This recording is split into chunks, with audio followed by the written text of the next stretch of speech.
যত দ্রুত সম্ভব সংস্কার করে নির্বাচন দেওয়ার আহ্বান জানিয়েছেন বিএনপির ভাইস চেয়ারম্যান শামসুজ্জামান দুদু।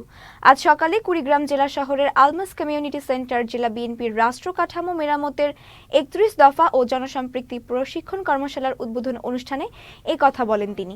প্রশিক্ষণ কর্মশালায় আরও যোগ দিয়েছেন বিএনপির কেন্দ্রীয় সহ সাংগঠনিক সম্পাদক আব্দুল খালেক, বিএনপির প্রশিক্ষণ বিষয়ক সম্পাদক এবিএম মোশাররফ হোসেন, কেন্দ্রীয় বিএনপির সদস্য আকরামুল হাসান মিন্টু ও ডক্টর মাহাদি আমিন সহ কেন্দ্রীয় কৃষক দলের যুগ্ম সাধারণ সম্পাদক মাহমুদা হাবিবা সহ জেলা বিএনপির নেতারা।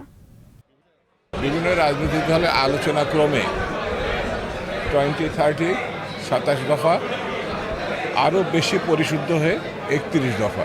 31 দফা ঠিক বিএনপির একক দফা না, বিভিন্ন রাজনৈতিক দলের সঙ্গে আলোচনার প্রেক্ষিতে 31 দফা।